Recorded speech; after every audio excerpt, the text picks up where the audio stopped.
Primeira epístola de Pedro, primeira epístola do apóstolo Pedro. Abra sua Bíblia. Capítulo de número 5.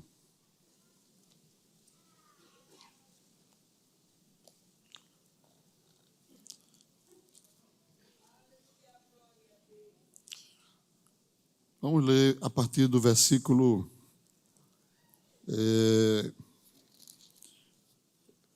de número 10, que nos diz assim: E o Deus de toda a graça, que em Cristo Jesus vos chamou à sua eterna glória, depois de haver padecido um pouco, Ele mesmo vos aperfeiçoará, confirmará, fortificará e fortalecerá. A Ele seja a glória e o poderio para todos sempre. Amém. Por Silvano, vosso fiel irmão, como cuido, escrevi abreviadamente, exortando e testificando que esta é a verdadeira graça de Deus, na qual estáis firmes. Podemos ler juntos o versículo 13. A vossa coeleita em Babilônia vos saúda, e meu filho Marcos.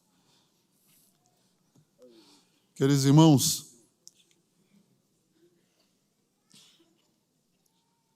queremos nos deter nesta noite nessa expressão, né, do apóstolo Pedro, quando ele, nas suas saudações finais, ele traz uma palavra muito importante. Ele está fechando a sua primeira epístola, né? Mas aí ele introduz aqui uma palavra, irmãos, que é sobre isso que eu queria compartilhar. O Espírito Santo nos conduziu a meditar já há alguns dias nesse versículo. Eu queria compartilhar com os irmãos.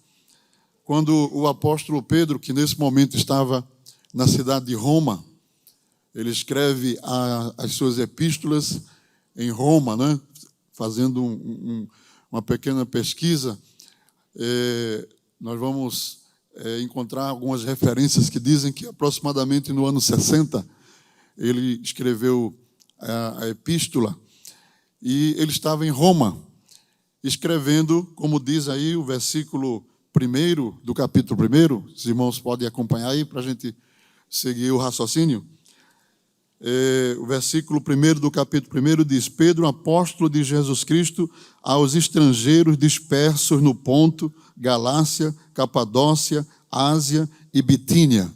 Então, ele está dirigindo a carta a esta região, né, desde Roma, escrevendo para os irmãos estrangeiros que estavam nessas regiões, né, servindo a Deus e também passando por algumas adversidades. Mas quando o apóstolo Pedro conclui a sua epístola, né, na saudação final, observe aí que ele diz, versículo 13, repita comigo: a vossa coeleita em Babilônia. É isso que chama a atenção na epístola. Amém? É claro que nós sabemos que o Império Babilônico já não existia mais. Não havia mais. O apóstolo Pedro está usando esse termo, né, como uma analogia, como uma figura, uma simbologia em relação ao que era a cidade de Roma no tempo em que ele escreve aos irmãos. O que era Roma para o apóstolo Pedro? Era uma Babilônia. Roma era uma Babilônia. É um termo alegórico, figurado, né? A gente encontra, inclusive, no Apocalipse também, no capítulo 14, versículo 8, uma expressão, né? Outro anjo seguiu dizendo: caiu Babilônia, aquela grande cidade que a todas as nações deu a beber do vinho da ira da sua prostituição. E há quem diga, irmãos, que aqui também faz menção a Roma, não estou afirmando, mas há quem diga. Então, o uso do termo Babilônia era um uso simbólico, figurado, para expressar a natureza espiritual que estava imperando naquele tempo, né, e que levou o apóstolo a escrever a sua epístola. E enquanto a gente não entende esse contexto, queridos irmãos, a gente também não vai entender as palavras, o porquê e a razão do apóstolo escrever a sua epístola. Então eu queria fazer aqui um breve resumo, né? Porque nesse mesmo texto, o apóstolo escrevendo às igrejas da Galácia, as igrejas que estavam naquelas regiões mais distantes, ele não reduz a igreja em relação ao ambiente que ela estava vivendo, porque ele diz: a vossa, diga comigo, a vossa coeleita. Nós estamos em Babilônia espiritual. Nós estamos em um mundo cheio de destruição e pecado. Mas aqui também tem uma igreja escolhida e eleita servindo ao Senhor. Louvado seja o nome do Senhor. Então, irmãos, mantendo a mesma fé, mesmo habitando em Babilônia. Esse seria o tema que eu queria dar nessa noite. Se fosse dar um tema, seria esse. Mantendo a fé, mesmo habitando em meio a uma Babilônia. Amém? Então, para a gente entender um pouco algumas palavras do apóstolo, né? Ele viveu, irmão, escreveu essa epístola e já na fase final do império, né? A história registra, né, que o apóstolo Pedro, né, a tradição registra, não há um documento, mas a tradição cristã diz que Pedro foi morto sobre o governo de Nero, o imperador Nero, o mesmo que tocou fogo em Roma e culpou os cristãos e realizou uma das maiores chacinas dos cristãos. Diz que ele empalou, né, colocou os cristãos em postes nas ruas de Roma e incendiou para que eles iluminassem a noite como se fossem faróis.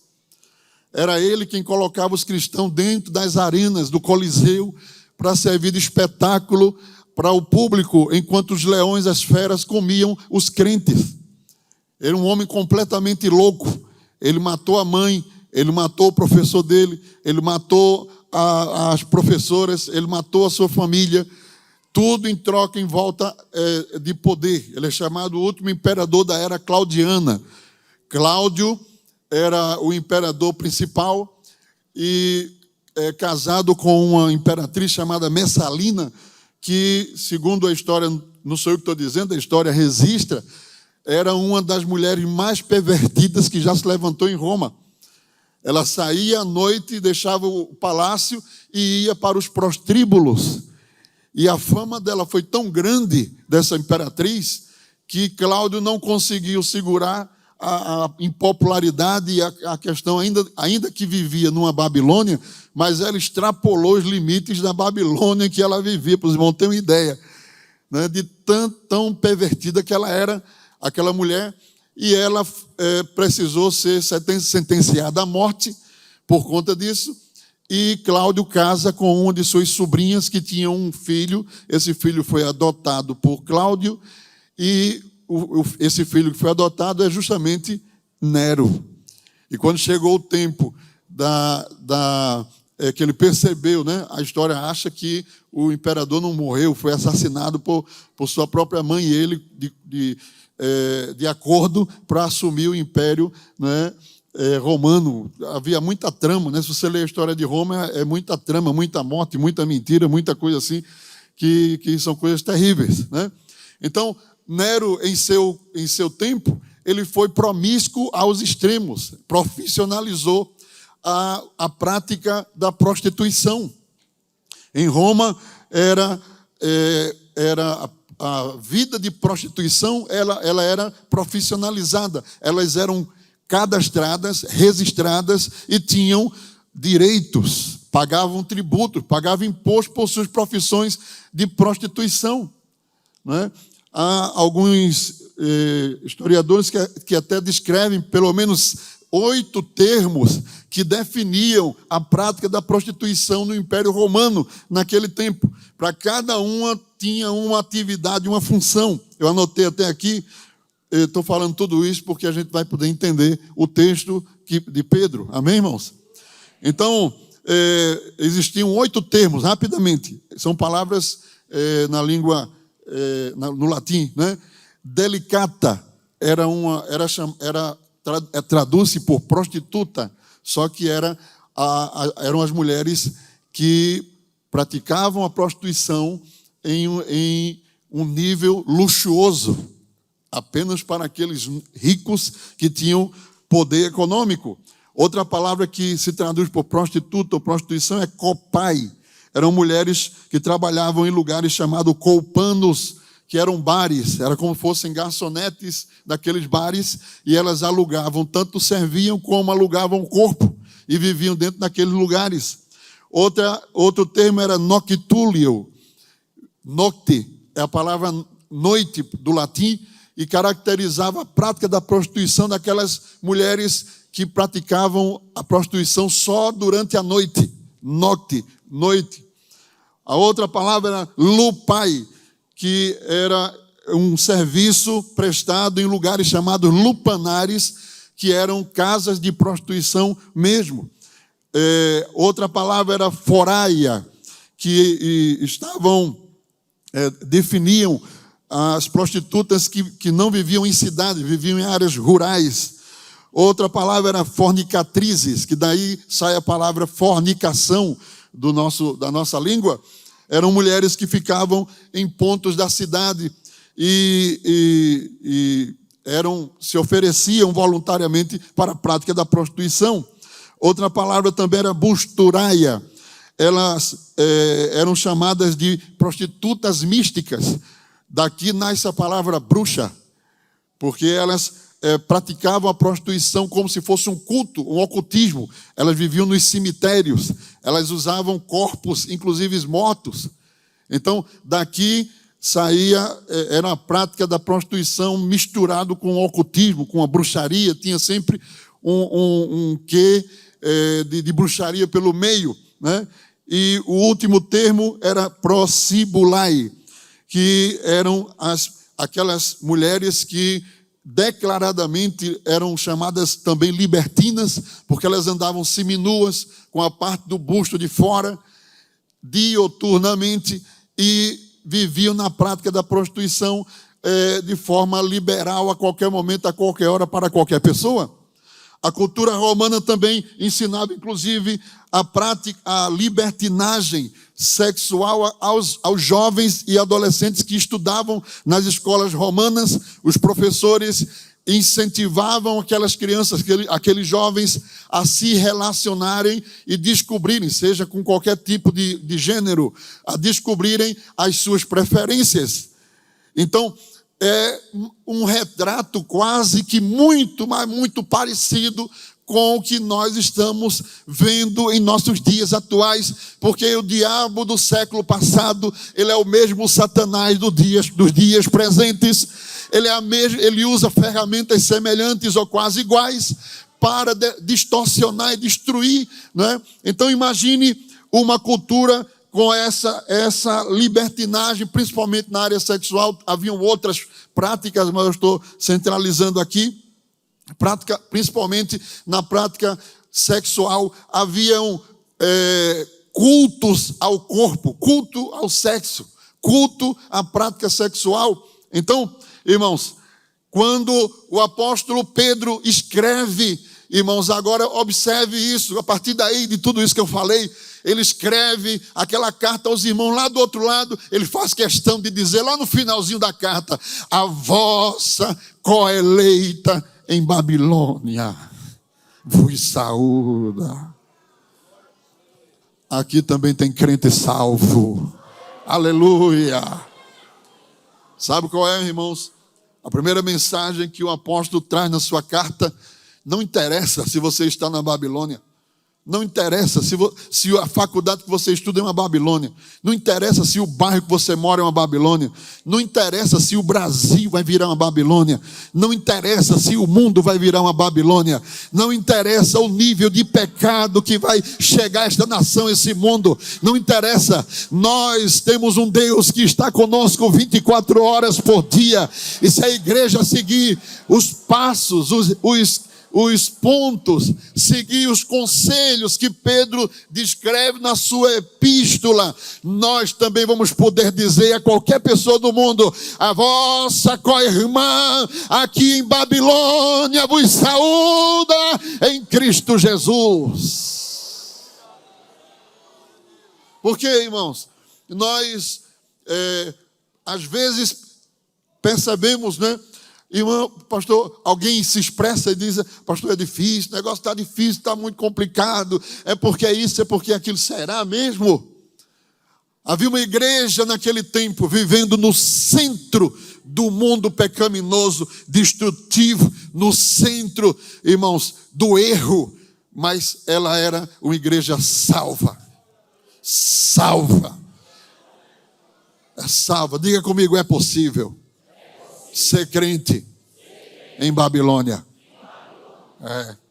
É possível. Aleluia. É possível. Você vai sair daqui nesta noite com essa mensagem. É possível ser crente fiel.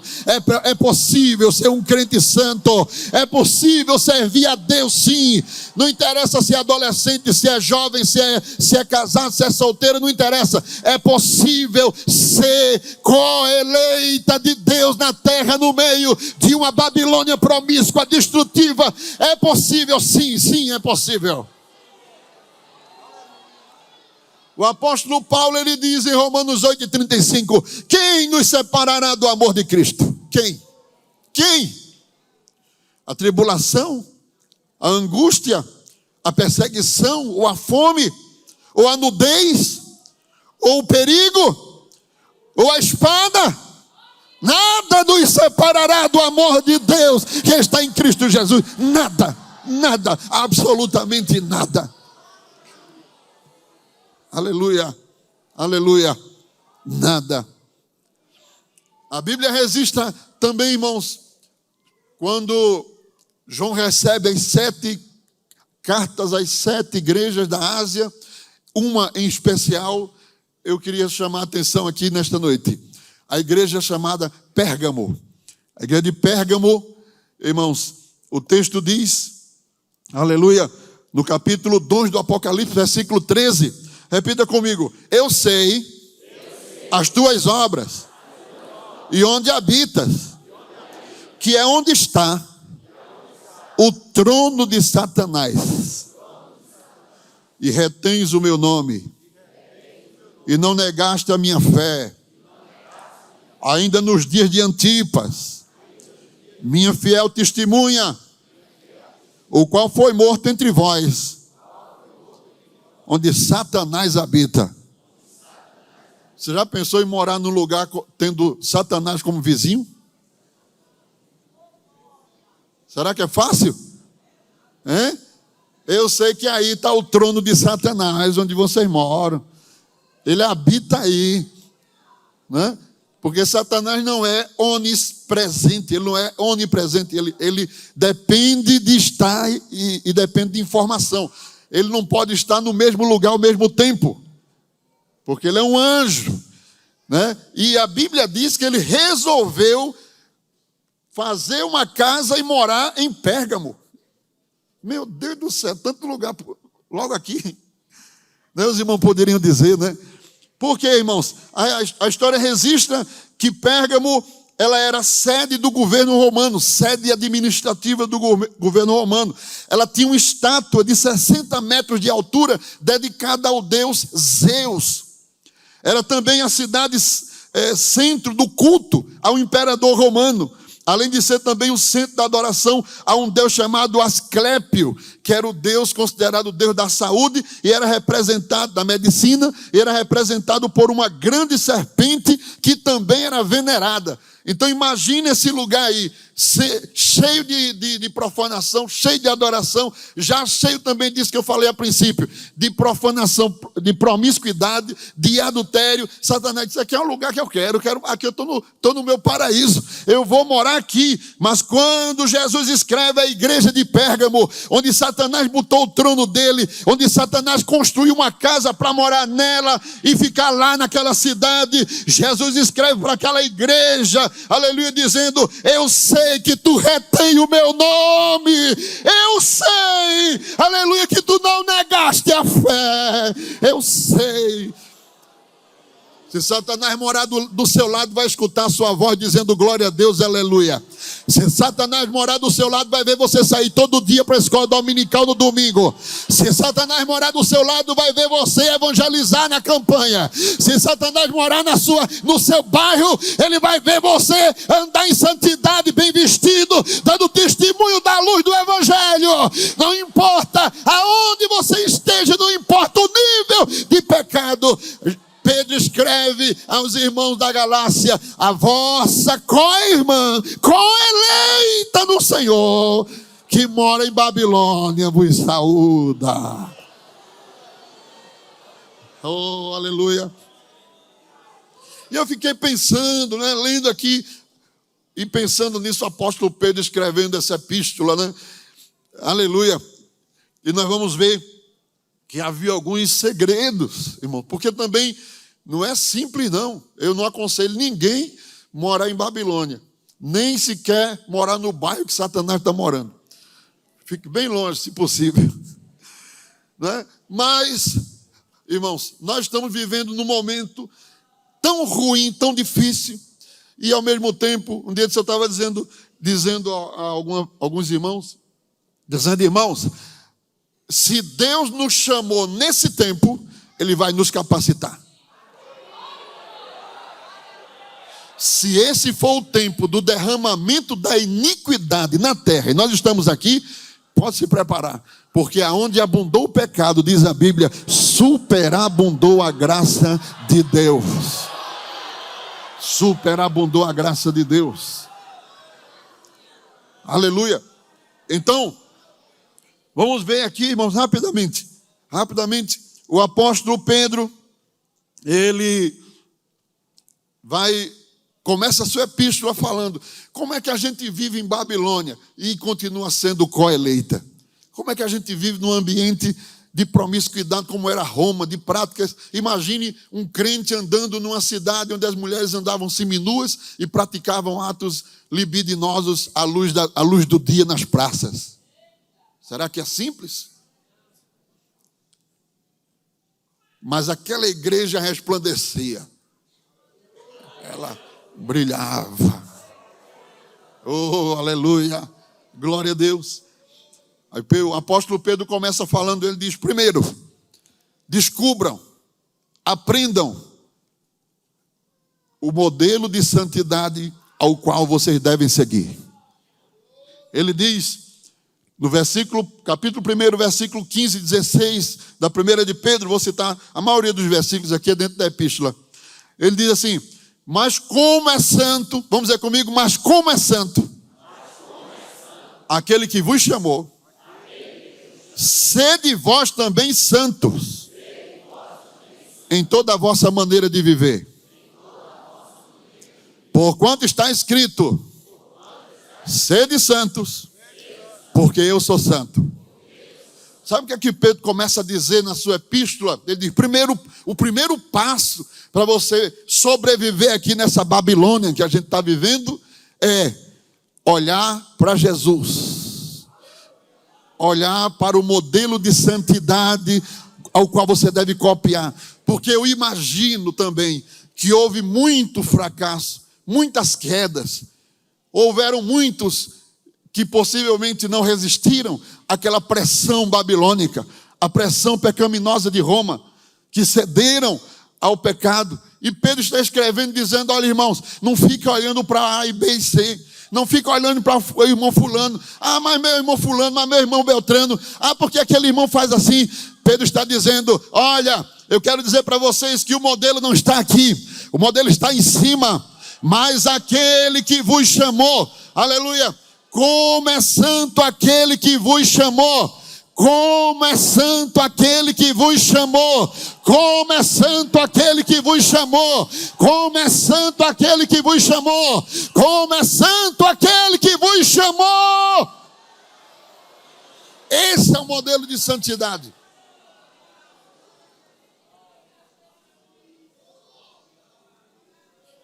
Porque é verdade isso que eu estou dizendo, não é? Tem tanta gente olhando para a direita, para a esquerda, para trás, para frente. Olhando para um que faz, que não faz, o outro deixou de fazer. Primeiro Pedro está dizendo, olhem para Jesus. Me mostre um defeito em Jesus.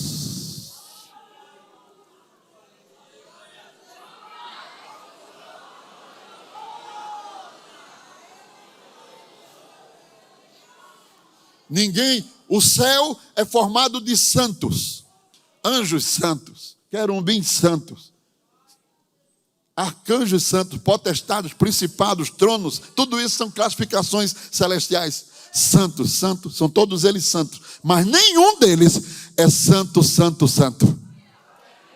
Só tem um, que 24 horas por dia, sem cessar, desde a eternidade, tem um coro celestial exclusivo ao redor do trono, com 6 asas, que 2 cobrem os pés, 2 voam, 2 cobrem o rosto, e um diz para o outro, santo, santo, santo, santo é o Senhor dos exércitos, e toda a terra está cheia da sua glória.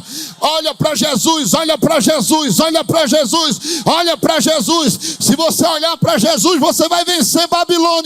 Você vai vencer as articulações malignas contra a sua vida, porque o modelo de santidade ao qual nós devemos copiar está nos céus. Cristo Jesus. Cristo Jesus. Aleluia. O apóstolo Pedro diz também, além de copiar, segundo, ele diz, nessa área da santidade, ele diz, não se misture. Porque quem eram os romanos de Babilônia? A Babilônia que eu estou falando, os irmãos já entenderam, é Roma, não é? Pedro lá no final classifica ela para eles entenderem o que é que ele estava dizendo. Como era Roma? Roma era uma Babilônia, mas era Roma. Como eram os romanos? Como eram os romanos? Não dava para ter amizade com romano. Não dava para viver na casa de babilônio. Não dá para misturar teus filhos com os filhos dos romanos, irmão. Não dá para ter liberdade a esposa com a família de A e B e C. Ah, porque essa irmã é muito assim, ela é toda, já quer ser importante. Não, não é que ela quer ser importante, não. É que ela não se mistura. Bota óleo em água para ver se mistura. Não mistura.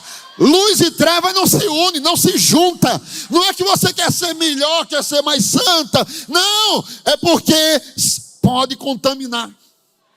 E o apóstolo Pedro está dizendo no capítulo 2, versículo 9 da sua epístola, diz assim, mas vós sois a geração eleita, o sacerdócio real, a nação santa, o povo adquirido, para anunciar as virtudes daquele que vos chamou das trevas. Ele está falando de Roma, de Babilônia. Muitos daqueles crentes ali viviam nessas práticas que eu citei aqui, viviam nessas imundícias que eu falei aqui, que tinham muito mais, que eu estou apenas resumir aqui rapidamente, viviam em tudo isso, mas Pedro está escrevendo para ele, vós sois a nação escolhida, o povo adquirido, Deus tirou vocês das trevas para a sua maravilhosa luz.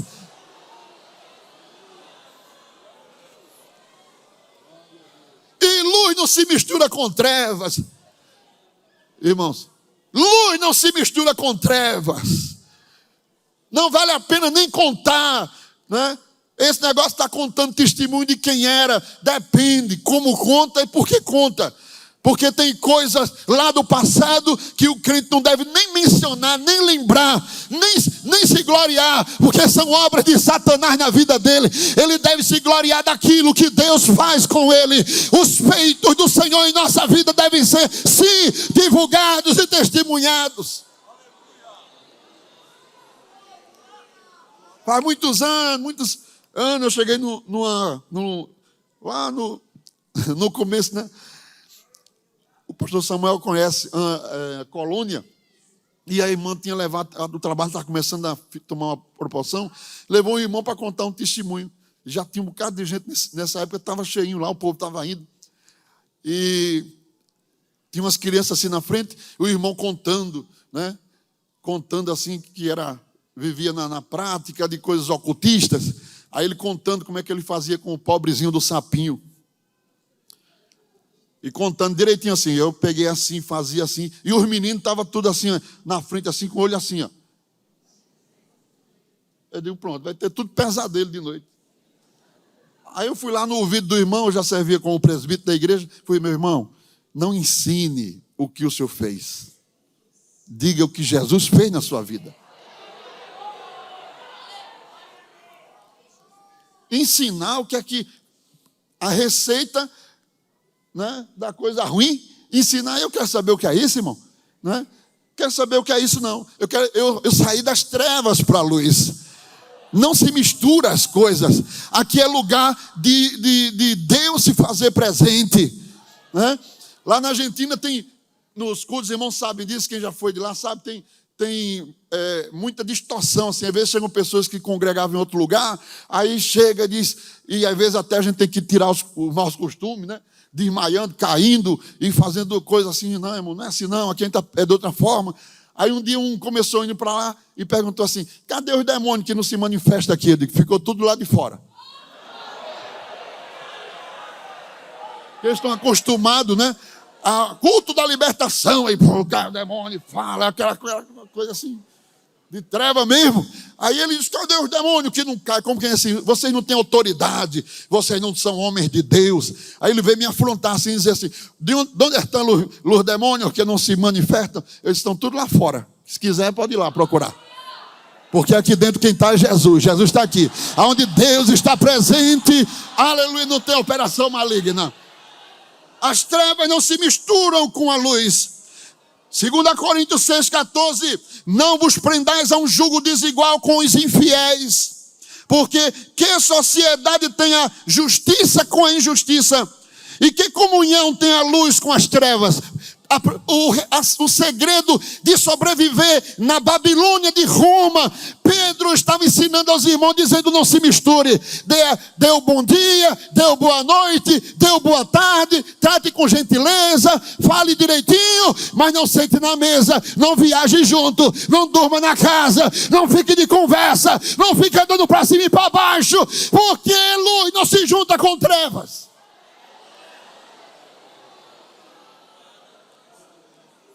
Aleluia. O apóstolo Paulo diz na carta aos Efésios 5:12, ele diz, porque o que eles fazem oculto, até dizê-lo é torpe. Foi o que eu acabei de falar aqui, até dizer é torpe. Olha, irmão, fulano chamou tal, disse tal coisa, aí o crente vai e repete o que o outro disse, a palavra feia. Ele diz também.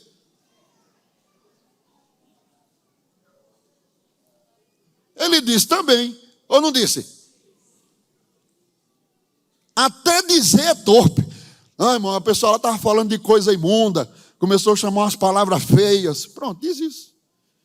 E não repetir o que o outro está dizendo. Dizer a mesma coisa, sua boca não foi feita para isso. Você agora é luz, não é mais treva. Não pode misturar as coisas. Você agora foi tirado do reino das trevas para o reino do Filho do seu amor. Não pode se misturar com o romano. Queremos vencer nesse tempo a essa Babilônia que está aí e cada dia ficando pior. Então, muito cuidado com a mistura. Muito cuidado. A Bíblia diz que as más conversações corrompem os bons costumes. Tem casamento se acabando. Tem filhos se revoltando contra a mãe, contra o pai. Por conta de amizade. É verdade ou não é o que eu estou dizendo? As amizades, aí vai, daqui a pouco começa mudando, já não é mais a mesma pessoa, já não fala mais a mesma linguagem, já não tem mais as mesmas a mesma característica. Quando você vai fazer uma comissão, que vai conversando para descobrir o que é que está havendo, aí diz, rapaz, de uns tempos para cá, depois que teve uma amizade, mudou, a gente nem conhece mais quem é, está totalmente diferente, porque foi sendo corrompido pela mistura. Pela mistura. Quem só sobrevive em Babilônia, quem aprende a distinguir com quem se juntar. Eu vou dizer uma coisa aqui que é forte, viu? Vou dizer uma coisa aqui que é forte, mas vou dizer e é forte. Nem todo crente. Porque um crente que chega falando da igreja, falando do pastor, falando do irmão, falando não sei de quem, não serve para andar com você.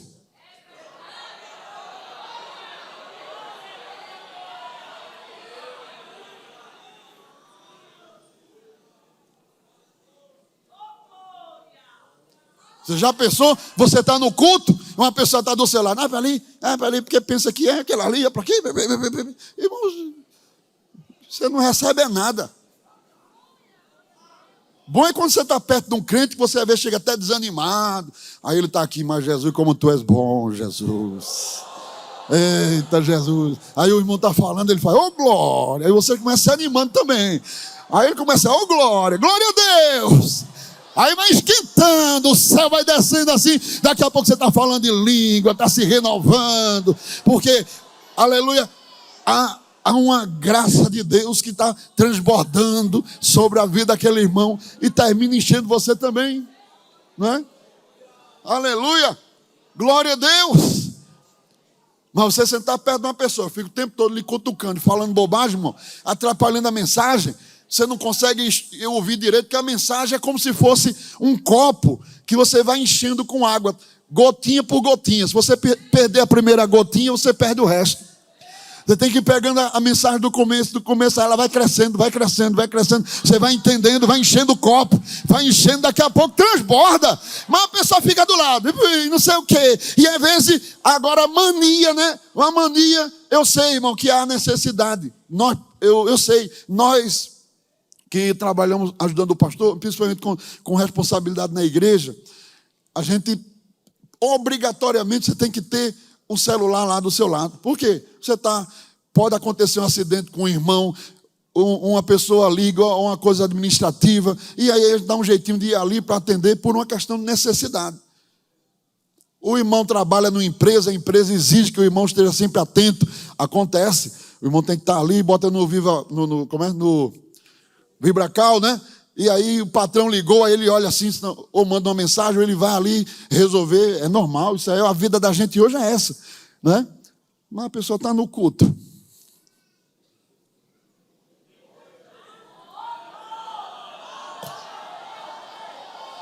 Vai sair glória daí? Vai sair aleluia daí? Vai receber algo? Vai ter da parte de Deus a porção que Deus está mandando? Não vai, não vai. Meus queridos irmãos, nós precisamos estar convictos. Aqui é lugar de glória, aleluia, louvor, adoração, santidade. Aqui não é um clube, aqui não é uma casa de eventos. Aqui é o templo de Deus, morada do Senhor. Aqui é onde Deus reúne a sua igreja para edificar, consolar, renovar, exortar, encher, batizar com o Espírito Santo. Aqui é o lugar que a gente tem que entrar e preparar o coração para receber porção do alto do Senhor. Porque a gente vai passar o resto da semana. Tem muito crente que vem para um culto desse, só vai ter outro culto domingo. Ele precisa se encher hoje, receber hoje, perceber hoje, se renovar hoje, para suportar a carga da semana que ele vai ter que viver.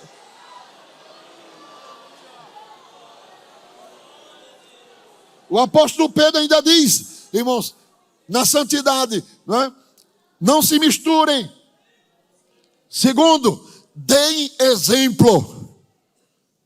Deem exemplo. 1 de Pedro 3, 1 e 2. Semelhantemente vós, mulheres, sede sujeitas aos vossos próprios maridos. Lembra da questão da prostituição, do que eu falei, né? Entenderam agora? Que Pedro está dizendo isso? Ele diz, semelhantemente vós, mulheres, sede sujeitas aos vossos próprios maridos.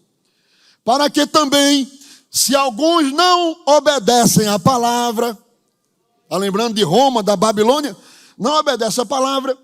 Pelo porte das suas mulheres, sejam ganhos sem palavras, considerando a vossa vida casta em temor. Aquelas mulheres convertidas ao Senhor, que já não eram mais parte do mundo romano, da Babilônia romana, dizia agora ao marido, agora eu não me visto mais daquele jeito não. Antes eu era de Roma, mas agora eu sou do céu. Agora eu sou celestial. Não é? O porte, o exemplo, a pregação sem palavras, a pregação sem precisar de expressar nada, só com o testemunho, só com a vida, só com a maneira de ser. E há quem diga que crente não precisa. Não, mas esse negócio é bobagem, negócio de roupa. Deus está preocupado com roupa. Deus está preocupado com roupa de crente, não. Isso é quem não conhece a epístola de Pedro e não viveu em Babilônia.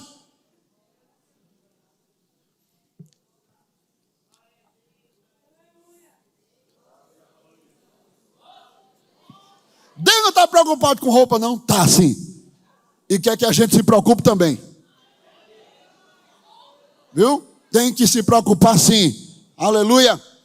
1 de Pedro 3,16. Tendo uma boa consciência, para que naquilo em que falam mal de vós, como de malfeitores, fiquem confundidos os que blasfemam do vosso bom procedimento em Cristo. Porque os crentes de Roma eram blasfemados, porque eles viviam uma vida casta, pura. As mulheres já não eram mais aquelas mulheres sensuais, aquelas mulheres que expunham o seu corpo, porque a sexualidade, a libertinagem era desproporcional. E agora passava uma irmã no meio daquela praça central de Roma, que eu nunca fui lá, mas já vi foto, alguma coisa assim. Lá vai aquelas mulheres, todas as mulheres com o padrão babilônico. E qual é o padrão babilônico? É você andar por aí no Recife, você vai ver. É a mesma coisa. Padrão babilônico. E lá vai aquela irmãzinha pelo meio. Bem vestida, né? Num porte. Sem sensualidade, sem expor seu corpo. Mas com um brilho diferente assim, ó. Um brilho de Deus na vida assim. Aí, ó, aquelas mulheres tudo, você é uma véia, se vestindo desse jeito e não sei o quê. Mas quando se aproximava para conhecer e ver Cristo no rosto e na vida daquelas pessoas, aí a blasfêmia desaparecia, porque via algo diferente. Jesus está naquela vida. Aleluia. Entenderam agora? 1 de Pedro, aleluia, 3:15 diz: antes santificai ao Senhor em vossos corações e estai sempre preparado para responder com mansidão e temor a qualquer que vos pedir a razão da esperança que há em vós. Porque como os crentes eram completamente diferentes do padrão romano, o povo chegava perto e dizia: tu és de onde? Ah, tu é de que povo? Tu é desse mundo aqui? Não, não sou desse mundo. Por que tu és diferente de todo mundo? Por que tu não te veste assim? Por que tu não fala assim? Por que tu não participa daquele movimento, daquela coisa? E a partir dessa diferença, os romanos iam até a igreja para querer saber por que era diferente. Agora imagine hoje que você tem lugares por aí, tem ensinos por aí, né, que ensina principalmente as irmãs a ser talvez até pior do que aquelas que estão lá fora. Aí uma pessoa vive no mundo, olha para outra, diz: essa aí anda de biquíni, vive em praia, vive seminua. Qual a diferença? O brilho de Cristo apresentava-se na igreja coeleita de Babilônia através de um exemplo diferenciado no meio daquela geração corrompida e perversa. Nós temos que voltar a ouvir. Você chegar num lugar assim, ninguém nem lhe conhecer, olhar para você assim e dizer: irmã, tu é crente, né, irmã? Olhar para você e dizer assim: irmão, tu és crente, né? Eu sou, graças a Deus. E eu vou dizer mais: tu é da Assembleia de Deus, né? É sim.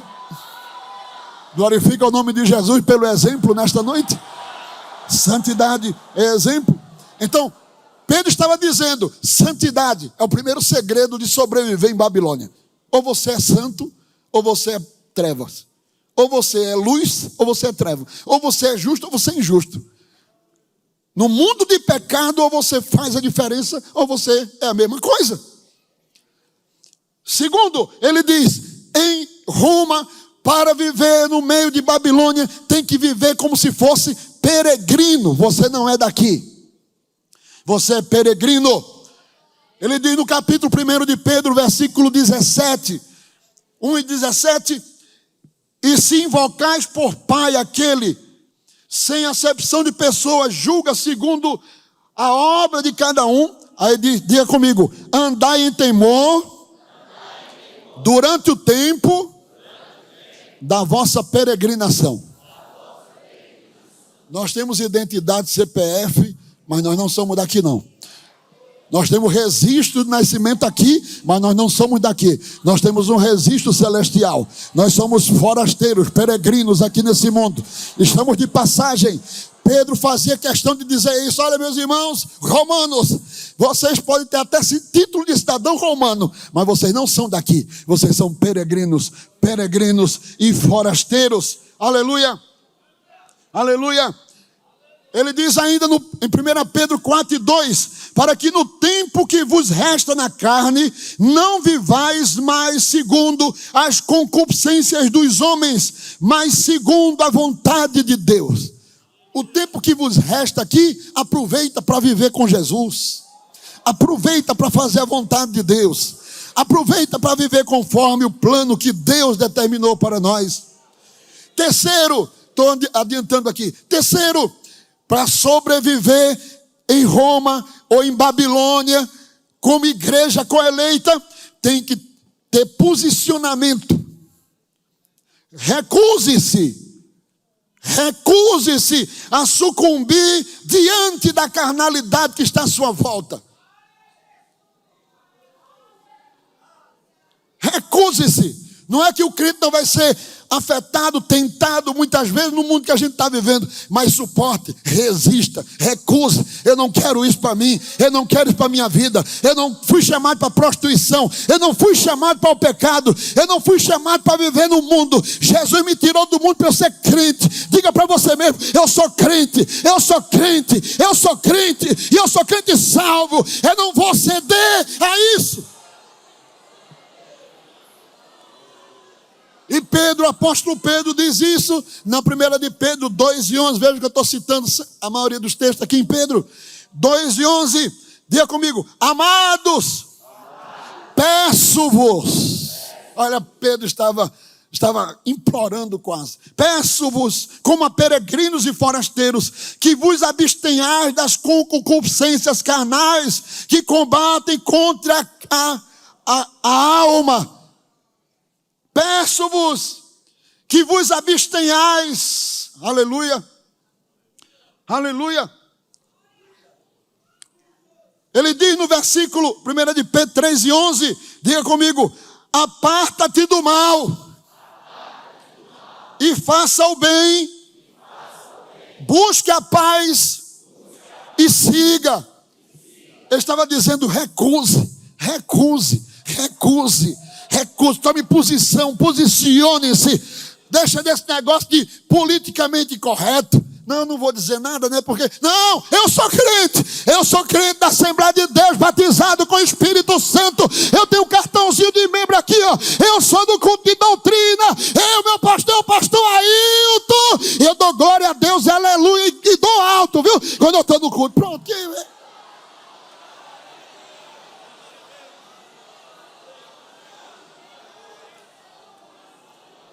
você é crente? Olha, irmão, veja só. Bom, eu conheço, né, uma igreja. Às vezes eu sempre passo por lá.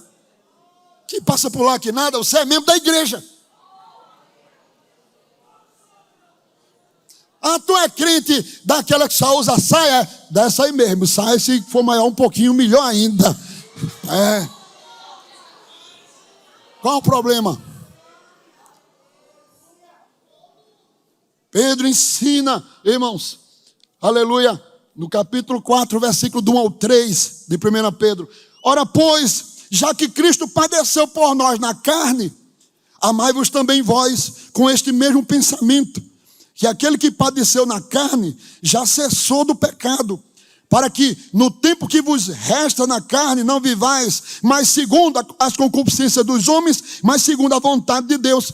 Porque é bastante que no tempo passado da vida fizéssemos a vontade dos gentios, andando em dissoluções, concupiscências, borrachices, glutonarias, bebedices e abomináveis idolatria. Já basta. Quando vivia no mundo não tinha vergonha. Quando vivia no mundo não tinha vergonha. Ia lá para o clube de futebol, com a camisa do time, a meia do time, o sapato do time, da mesma cor combinando. Aí chega aqui e não quer vestir a farda do coral.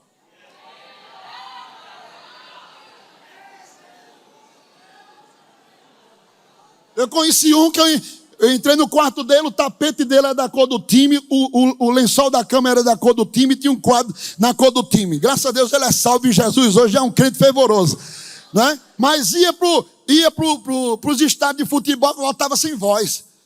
Foi isso aí.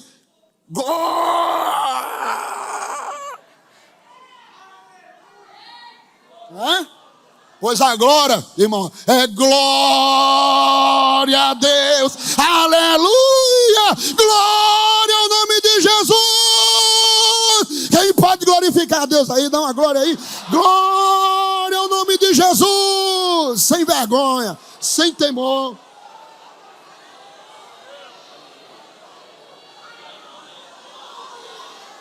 Aleluia.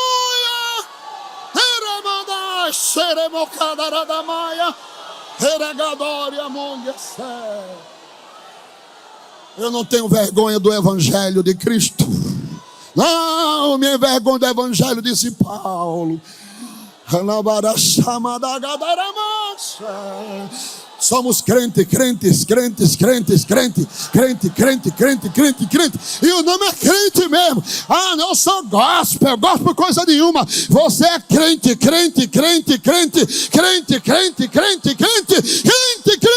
Recuse os padrões do mundo.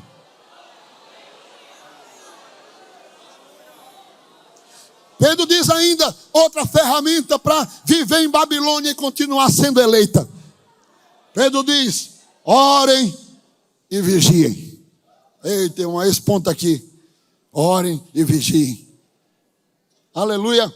Ele diz, 1 de Pedro 4 e 7, e já está próximo o fim de todas as coisas. Portanto, sede sóbrios e vigiai em...